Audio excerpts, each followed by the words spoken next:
Good afternoon. It's Lindsay. It's November 8th, 2022, and I wanted to talk today about gang stalking and being targeted because still I'm experiencing these things on a daily basis. But well, anyway, so I've been working for the past couple years on and off for a company. Well, not on and off, but I've been working part time for the past few years, couple of years for a cleaning company, as an independent contractor cleaning homes. And out of and basically it's a different house every time I go. I've had a couple houses where I repeatedly go, or I've been at least three times, but for the most part, I just go somewhere different each time. And this job involves my driving, all over the city, basically west part of town, north part of town, sometimes way east, pointing in the wrong direction, east, sometimes south. But mostly the jobs that I have are in the far west part of San Antonio. And so I've gotten to know more areas of town. I've been here for 6 years, 7 years, however long I've been in San Antonio, and I still am trying to get to know. I'm still getting familiar with the city, and because mostly for the longest time I've just pretty much stayed in the vicinity of where I live, which is the east central area of town. Um, but now I'm starting to really get to know other areas, or more familiar with other areas of town, other neighborhoods and whatnot. And also, I've been going to different locations of Gold's Gyms because obviously some of these jobs that I have, it's more conducive for me to go to gym locations that are closer to where I'm working that day or whatever. And yeah, it's extremely overwhelming and stressful at times. This cleaning stuff because I'm doing it by myself. I have to bring my own equipment, including the vacuum cleaner, all this stuff to haul with me every time I go to one of these jobs. And so I only have two hands, right? Obviously, and it gets hard to carry all that stuff, and it's a lot of pressure. And I can relate to people who do, janitors and whatnot. It's people might think that it's a lot of laborious work. It's a lot of work. It really is, especially when you don't have a team or someone else helping you. It's very demanding and it's very stressful. And even just cleaning houses, I don't clean offices. I don't do that. I clean homes, and sometimes I run into the most not so good situations, or it can be, some people are very, very filthy, dirty.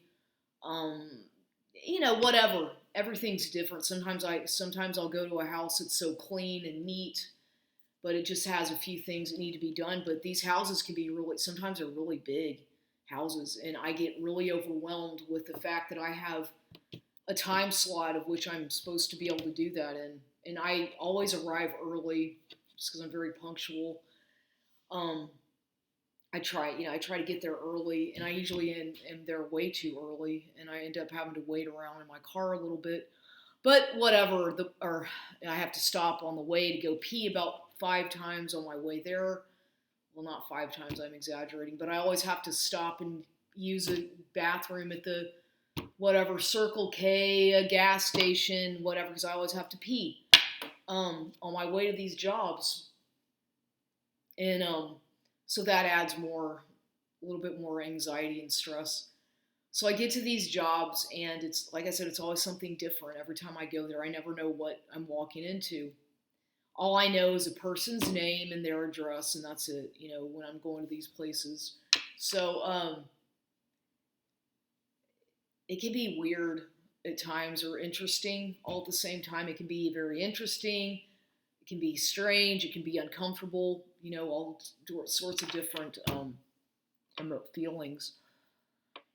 But The good thing about this is that I'm as an independent contractor, and so basically I make my own schedule and I choose my own jobs and hours. But that's the one thing I like about it. I don't like the fact that I have to drive so much because I enjoy driving, but it puts a lot of wear and tear on my vehicle, and it ends up costing a lot of money for gasoline, and because the gas is so expensive.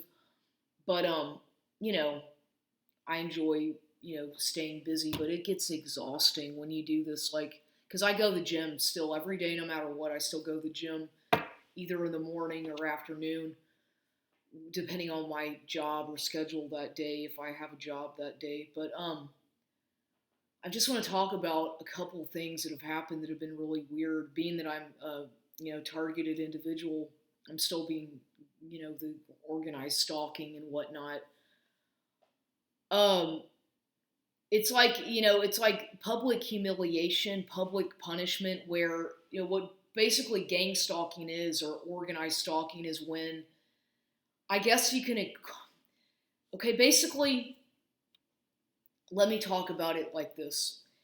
They treat the target.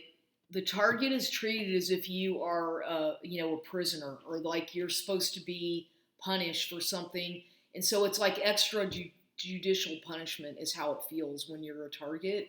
It's like they get the community, they get people who don't even know you personally to do their little skits and their little street theater, their direct conversation stuff to punish the target, or to isolate the target, to humiliate you, to embarrass you, to shame you, to do things that are very connected, that are very prevalent to your personal life and whatnot, or situations that are very personal to you. That's how they get these people to do the bidding of the narcissist who's involved with the smear campaign or whatever. Whoever is the main perpetrator of your targeting program, like with me, I've got so many over the years that I don't know the main instigator, but I have my ideas, as I've talked about this before. But whatever's going on in your life at the time, they use the flying monkeys, or the gang stalkers, to do the bidding of the main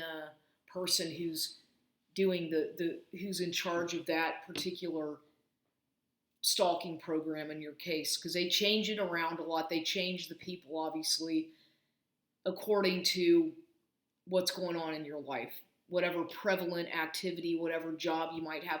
They have to do it accordingly, right? And that's how the government does this shit. They use, they contract out corporations and whoever to do this. And as crazy as all this sounds, which it does sound pretty crazy, it is true. You just need to type in organized gang stalking or stalking by proxy to learn about what I'm talking about, and to learn the methodology and the terminology of what they do. And when I say they, I mean the perpetrators or the community gang stalkers who are involved in the smear campaign or whatever against the target. So with me, obviously, a lot of these jobs that I go to, they are probably told something about me, or they've been informed about me or whatever. And so I get treated, sometimes the people are really nice. Sometimes they're not even there. Sometimes they kind of look at me like I'm crazy, or they watch me like a hawk, like I'm, it can be situations that are really uncomfortable at times when I'm going to clean a house, or sometimes they just leave me alone and let me do my thing, whatever.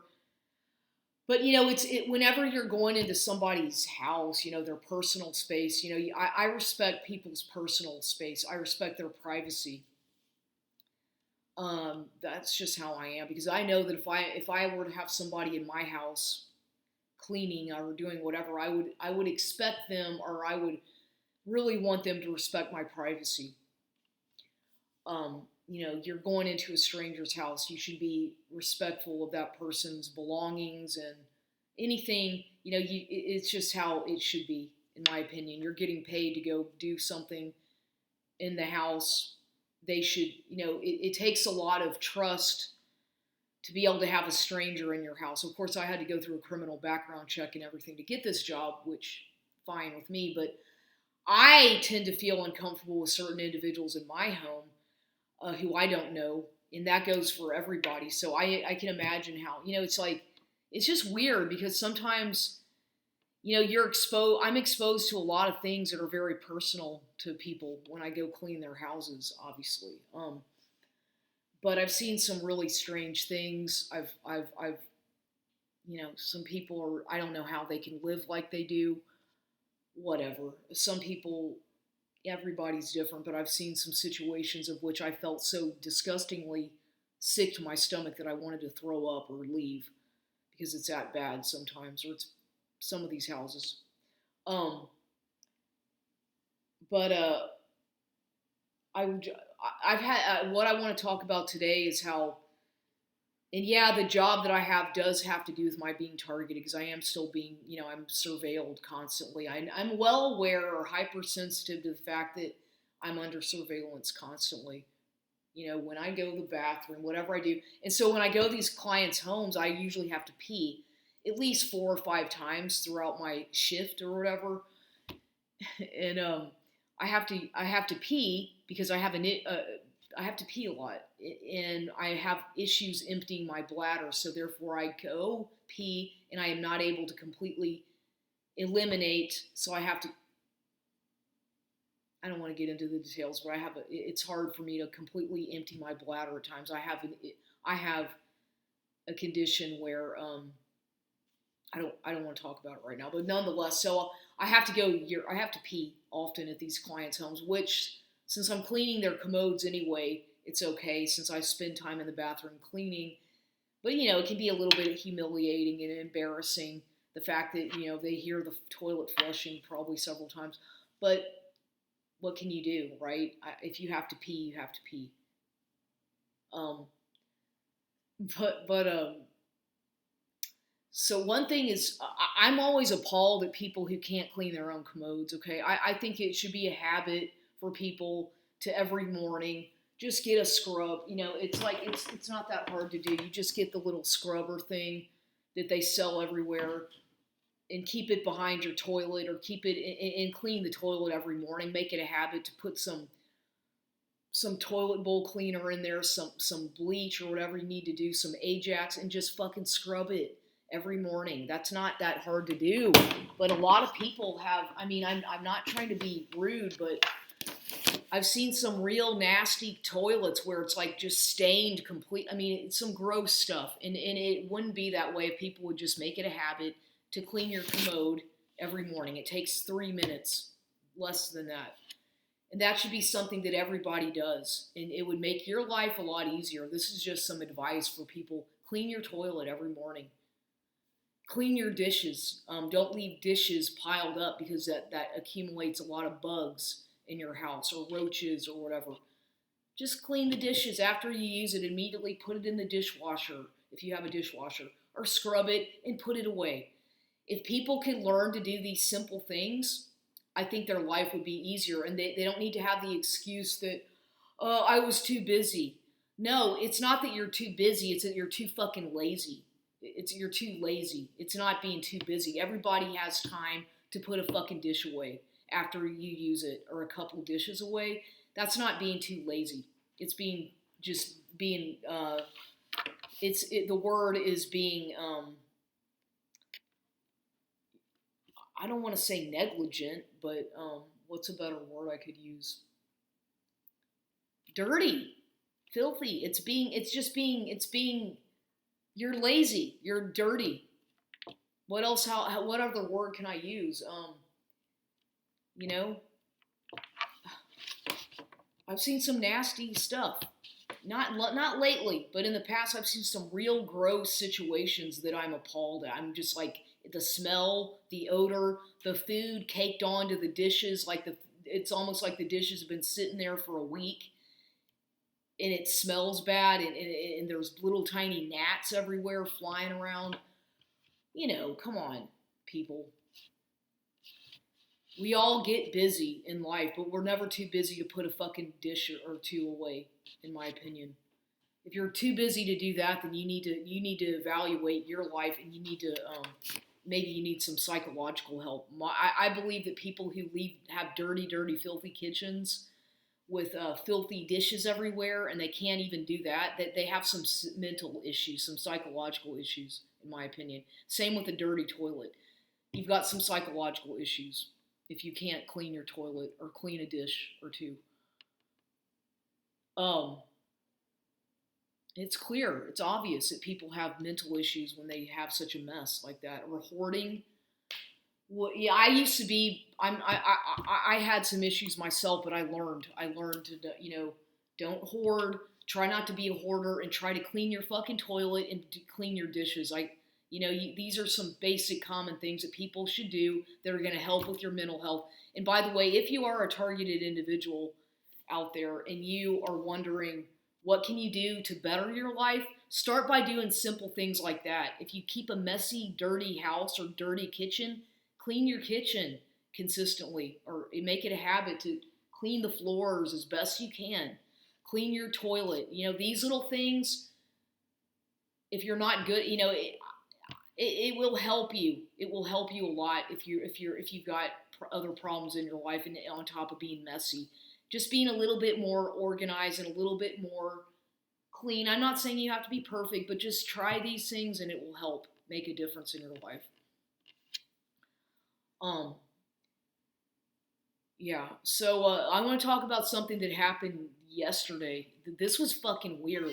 This was really fucking crazy, in my opinion. Weird. I had a weird experience yesterday, and this is only the second time. I don't know who the hell.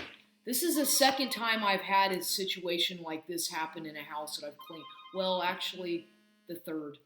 But the one of the times that this happened, it was kind of real subtle, so I didn't really, it wasn't that big a deal. But this is the second time that this has happened, of where I have gone into a home and I immediately, you get, you feel something, right? There's something watching you or something, right? So you feel something, some kind of spirit or something happening, somebody dead who's watching you. Okay, this happened to me before. When I first started that job, it happened to me where apparently they had just, the family had just recently, I found out that somebody did, they did actually just recently lose somebody in the family.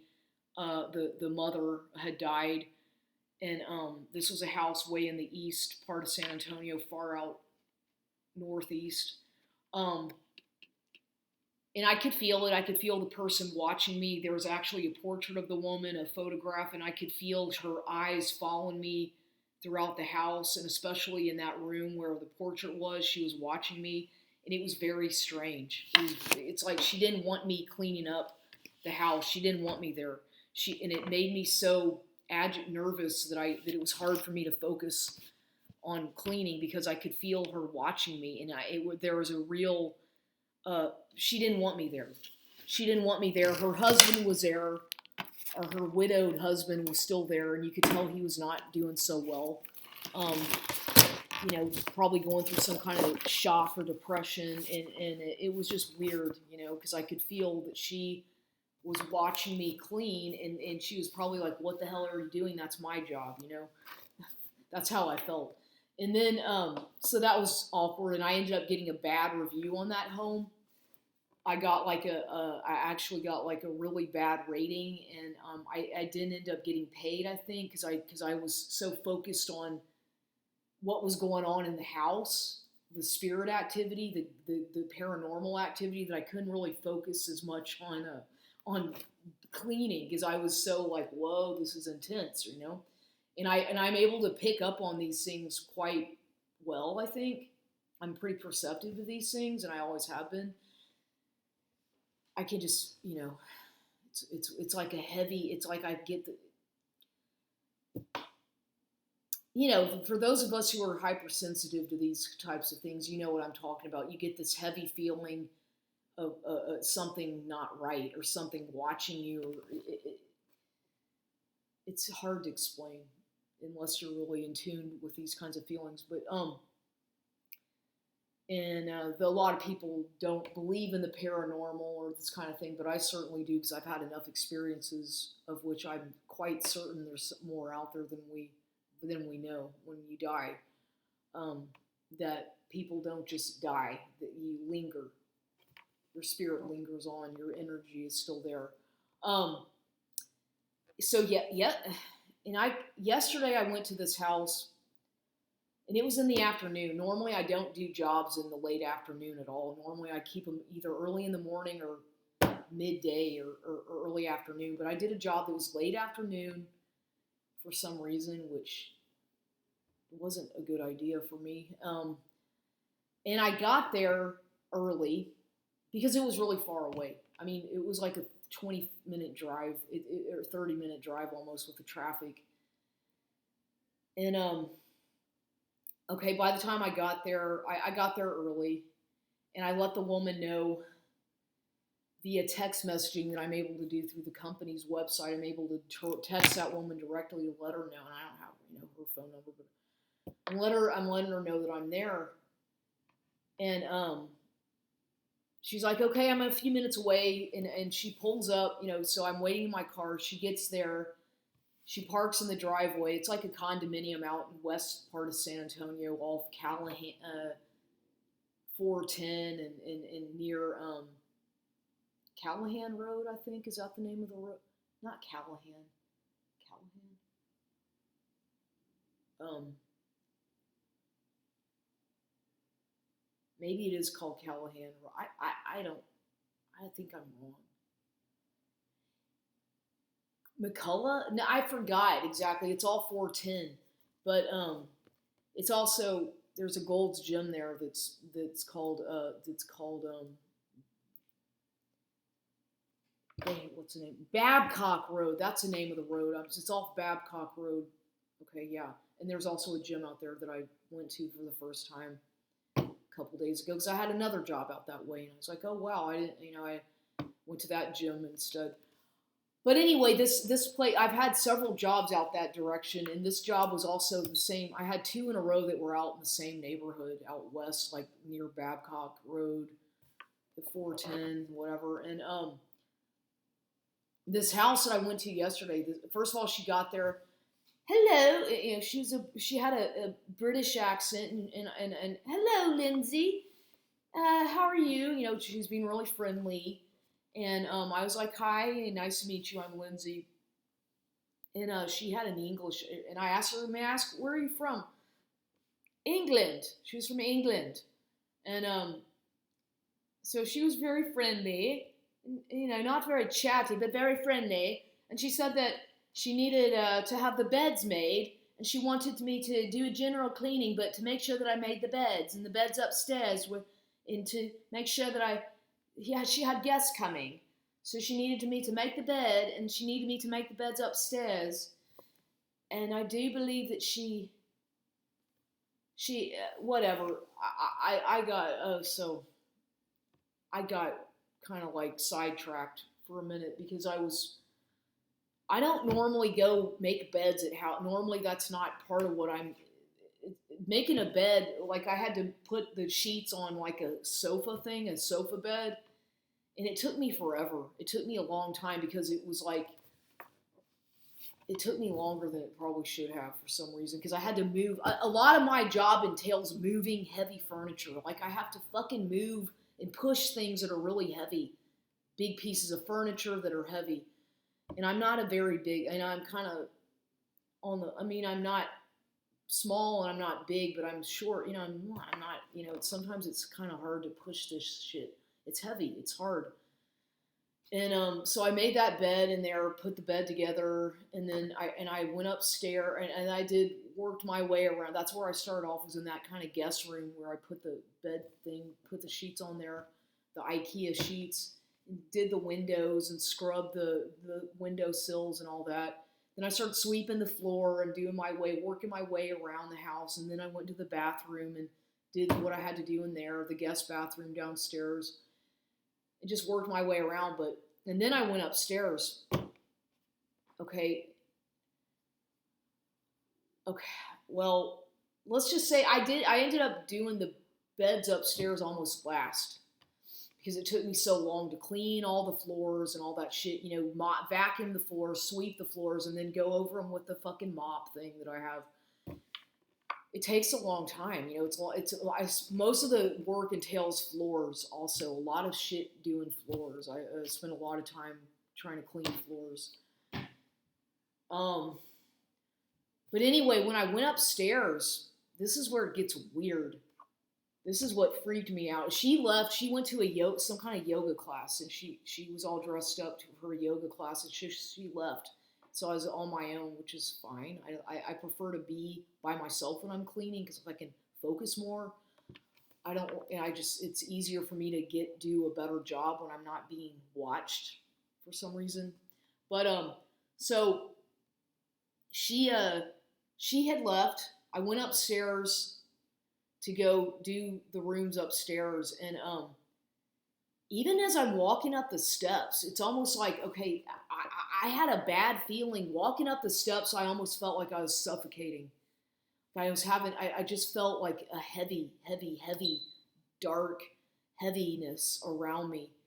Um, and this doesn't just happen. It's when this happens to me, it's very intense. And I started feeling nauseated. I started feeling this heavy feeling walking up the steps, and I was like, what the hell is this feeling I have? And so I looked at the first room, and everything seemed okay. The bed was already made, and I just kind of was like, I did a little bit of cleaning up in there. And then I went into the main master bedroom, okay, and cleaned up in there. Tried to make her bed. Uh, Trying to organize some stuff that she had, a big Marshall's plastic bag, and I used that as a trash bag because it was just a bag that she had thrown off to the side that obviously needed to be thrown away. But anyway, when I went to the bathroom, that's where I felt the heavy. It's like I just felt creeped out, like something weird, like really scared. Like it was a weird, scary, creepy feeling the master bathroom. Something tapped me on the shoulder like a few times. Something did something to my shoulder. Okay, and I was like, what? Where? Looking around, like, what the fuck was tapping me on my shoulder? And then that made me uncomfortable. And then I was like, what the fuck was that all about? And I felt like something. Once again, I had the feeling that somebody died, or something happened in that bathroom area, near the bathroom sink, vanity. Somebody. What I was feeling was it within maybe the past anywhere past year to 4 months. I could be wrong on my speculations, but within the past year, somebody was really sick in that house and died in that house.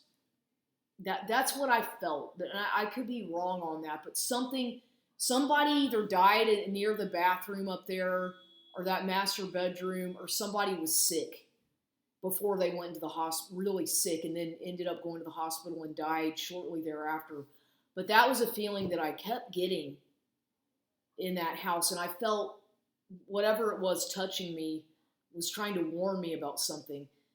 Or it was weird that they wanted me out of there, and I was trying to fucking hurry up and get out of there because it was giving me the creeps. Okay, I thank God I kind of saved the going upstairs for last because I'd already pretty much finished everything else. But by the time I went up there a few times, and by the time I had to get out of there. Basically, I got there early. I got to the job, 20 minutes early. I was able to start the job 20 minutes early, but I had to get the fuck out of there. After all that happened with being touched on the shoulder and feeling like that weird something watching me, and the way the woman was looking at me, this woman, she was weird. I mean, something about her was like, the way she looked at me, the woman I'm talking about who lived in that apartment, it's almost like she was, I want to say, possessed by something, and maybe, I don't mean to sound so harsh, but something was wrong with her. Something was wrong with that house. the room. It was weird, and I had a real intense feeling about it, and I got scared, and I left. I ran out of there literally after that happened upstairs. When I went up there for a second time, when something was touching, I ran out. I ran back down the steps and hurried up and got the fuck out of there. Got my stuff and left. Even though it was like 30 minutes, it was like about 30 minutes early. And I texted her, I'm like, I've got to go. I'm finished. And I made sure to lock the door behind me, and I left. I hurried up, and I was really eager, and my heart was racing. My heart felt like it was going to jump out of my chest, as a matter of fact, because I was so scared. I was like shaking because of I was scared, and I had to get out of there. And I did. And I left in a hurry. And that was it. And I hurried up and got home, and I was like, whoa. And then this is what's also crazy is I get here, and apparently she didn't like, I got a bad rating from her. I got a 1-star rating. And lately I've been getting a lot of 5-star, or several 5-star reviews. And this woman gave me a 1-star because probably I made the bed wrong. There's obviously something I didn't do right, obviously, because I was feeling overwhelmed the whole time I was there, just that bad feeling, but especially upstairs. But I got a bad rating, and I guess she probably wants a refund or something. But I cleaned. I'm not going to get. I can give her a partial refund. I cleaned for an hour and a half, which was enough time. I mean, that's all I could fucking handle in that house. I'm sorry, but it was too much. I didn't actually clean more for an hour and a half. But I was supposed to get paid for an hour and a half, but I don't think I got paid, or I only get half of what I'm supposed to get paid because I had to get out of there. And I don't know, like, what I have a feeling about is because they know that I'm a targeted individual, every job I have, etc. I think that they exploit me for that. And a lot of these jobs I've noticed, I feel like I'm being exploited for my maybe vulnerabilities or my being somewhat sensitive. And so people, they see me, I think some people might see me as whatever they perceive me as, I'm not sure, but I believe that I'm under a lot of scrutiny, and it makes me feel like I'm being exploited to an extent. We all are, actually. Jobs exploit people all the time, but in my case, I feel it's a little bit exaggerated sometimes with these cleaning jobs. Because I'm really being under so much scrutiny, like under a microscope, it feels like I'm being judged, like I'm on trial or something is what it feels like. It's like, what are these people, the court, are they the jury? That's how it feels. It's weird because they can be really mean. Some of these people are really rude to me. Sometimes they're very nice, but I've had some people that just like are very rude. Very just rude people. But this woman did offer me a water, at least. She offered me a bottle of water, which she said, if you want anything, just get it out of the refrigerator. So that was kind. But I just felt like something was wrong with her. She was either really depressed and trying to hide it, or something was going on. Maybe somebody died. Maybe she knows a person who died. If she's not aware of what's going to happen in that house, maybe before she moved there, maybe she hasn't been there that long. I don't know if she's felt anything since she's lived there, but something definitely happened in that.